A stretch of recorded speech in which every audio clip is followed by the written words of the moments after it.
Yo quiero tomar las palabras del ministro porque si no hacemos un poquito de historia, es como que no nos situamos realmente en la realidad de que fue nuestro Uruguay, aquel Uruguay de 1900, en las dos candidaturas de Valle y Ordóñez, que de alguna manera enfocaron y fueron poniendo en el Parlamento la historia de la ley de 8 horas más allá de otros logros, como ya el ministro ha determinado y como también se venían sucediendo. Los acontecimientos de Europa tocaron fuerte en América y Uruguay fue pionero en muchos temas que tal vez ni en Europa se estaban planteando. En muchos países europeos se trabajaban 9, 10, 12 horas, hasta 16 horas. Trabajaban personas que no tenían ni la edad para hacerlo. Eran menores de edad, eran personas que su físico no estaba condicionado a determinadas tareas y sin embargo esto no se miraba, porque no se miraba al ser como sujeto de derecho, no se miraba al trabajador como que tenía una vida, una familia, un tiempo para su recreación y su descanso, para el estudio. Y Uruguay pone la visión especialmente con José Valle y Ordóñez y también con algunos legisladores del momento en este tipo de cuestiones que después labró toda la historia del Uruguay. Si no hubiéramos tenido una ley tan cuestionada que pusiera una limitación a la jornada, no sé qué hubiera sido posible, porque creo que de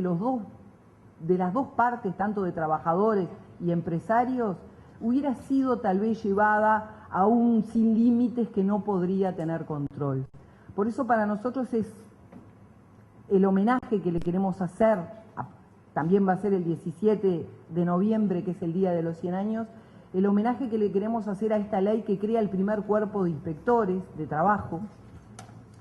y que fue muy cuestionado. O sea, en el Poder Legislativo y en las discusiones parlamentarias que uno pudo leer y que evidentemente le llegan muchísimo, se cuestionaba que era un gasto, se cuestionaba que al país no le iba a hacer bien tener controles, se cuestionaba que las partes iban a friccionar más al tener alguien desde el Estado que estuviera controlando la relación laboral. Y muchos de los que están aquí sentados, tal vez no tanto nosotros que tenemos más años,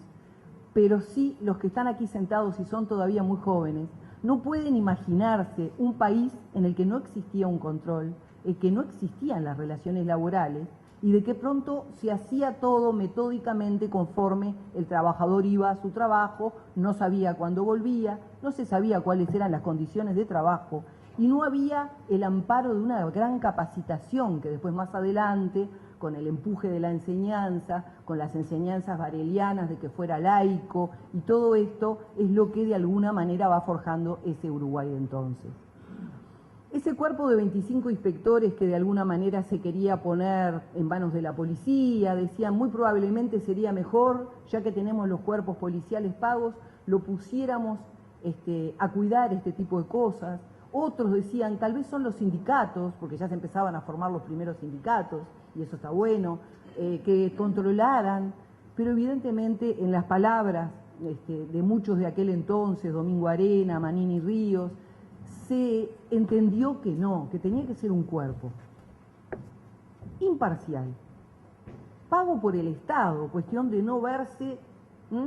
tentado por cualquier razón que pudiera ser privada y que le pudiera sacar de aquella imparcialidad que lleva a la inspección de trabajo, que controla con una total independencia de los intereses de trabajadores, sí, por sus derechos, pero de empleadores en el ejercicio de su función inspectiva. Esta ley es súper novedosa, como fue también la ley del 15 sobre seguridad y salud que cumplió 100 años el año pasado. De alguna manera son hitos de la historia que uno tiene que reflexionar y de los cuales tiene que ponerse a pensar fuertemente. En ese entonces empiezan a relevar las empresas, evidentemente otra de las desventajas que creaba ese cuerpo de inspectores y que después era criticado era que con 25 inspectores no íbamos a cubrir todo el país. Bueno, evidentemente, ni con la cantidad que tenemos hoy, que somos alrededor de 127, podemos a veces estar cubriendo todo el país. Pero si no tenemos controles, los seres humanos, de alguna manera, no cumplimos ni las normas ni nada en esta sociedad que nos implique un deber. porque sería como un desbande general que no entenderíamos por qué de alguna manera estamos actuando. Siempre tenemos que tener algo que nos controle que la normativa se cumpla. Yo quería, en unas palabras de aquel entonces, comentarles que hubo algunos hitos, por ejemplo, y voy a ser lo más breve posible, porque después a la ley nos vamos a abocar, supongo yo, con los demás especialistas que están en la mesa, que en 1907 ya se había creado el Ministerio de Industria, Trabajo e Instrucción Pública. Miren cuántos temas abarcaba ese ministerio. En 1912 cambia nuevamente la calificación por industria, trabajo y comunicaciones. La ley 5.032 sobre accidentes de trabajo del 14 y la 5350, que es la que hoy tenemos arriba de la mesa sobre las 8 horas de trabajo, constituyen los principales hitos en materia legislativa garantizando derechos y protecciones de trabajadores y trabajadoras.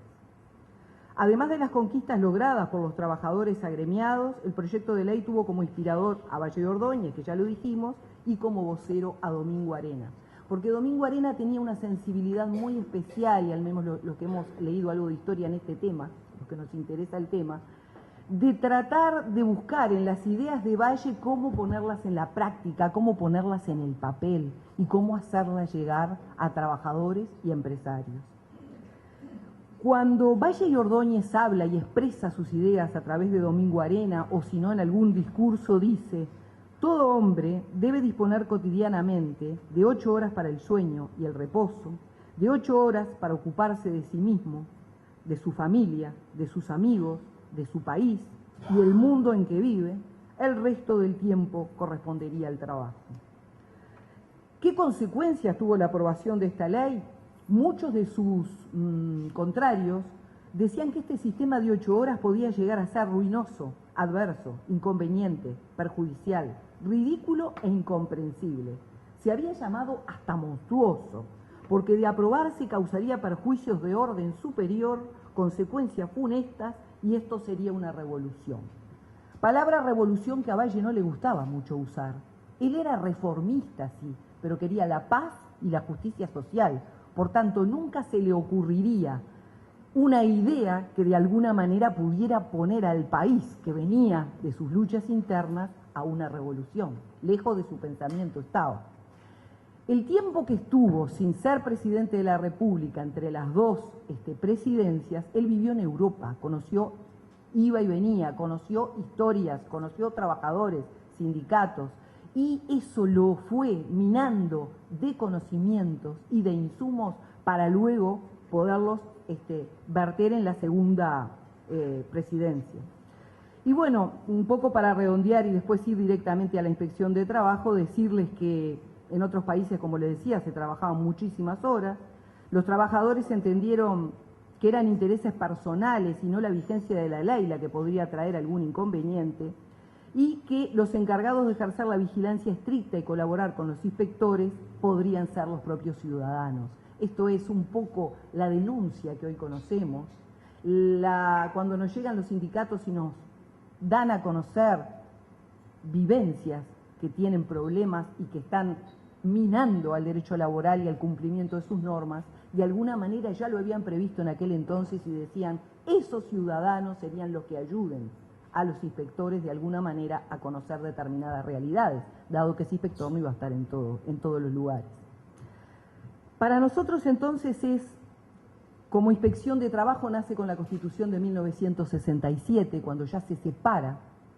del Ministerio de Industria, y allí sí ya se crea una propia unidad ejecutora que tiene como cabeza al Inspector General del Trabajo y que de alguna manera hace luego a todo esto que venimos viviendo desde ese entonces. Tal vez Valle de Ordóñez no llegó a visualizar lo que íbamos a tener como desarrollo en el futuro, lo que iban a ser los trabajos tripartitos, el diálogo social, el poder hoy estar sentados en una mesa, trabajadores, empresarios, gobierno y, por qué no, también la sociedad civil, que en muchos casos está representada, para tratar esos temas álgidos que nos preocupan. Tal vez nunca llegamos a pensar, si fuéramos de aquel entonces, que en cada tripartita, sea en los consejos de salario para los temas de condiciones generales, sea en la materia de seguridad y salud, que se trabaja también en la inspección de trabajo y con mucha fuerza, tenemos la voz de todos estos actores que de alguna manera después consensúan normas, las trabajan y de alguna manera evitan que luego un actor o otro esté o presentando un recurso o diciendo no la cumplo porque esta norma no fue a conocimiento de mi sector. Digo, eso me parece fundamental, me parece que es un desarrollo que ha venido trayendo las últimas administraciones y que evidentemente con la cultura del trabajo para el desarrollo demarca una circunstancia importantísima en el hacer de todos nosotros y también en el hacer de organizaciones tanto sindicales como empresariales que cierran todo esto que de alguna manera creó aquel primer cuerpo de inspectores. Hoy nuestra inspección está, primero era generalizada, todos hacían todo, hoy está dividida en dos grupos que estudian lo que tiene que ver con las condiciones generales de trabajo, documentación, licencias, salarios, y otro grupo que profesionalizándose en su tarea se ocupan de lo que es seguridad y salud. Esto es, teniendo en cuenta los problemas y la problemática que de alguna manera la relación laboral da en los lugares de trabajo, cómo ingiere cada inspector en esta visualización.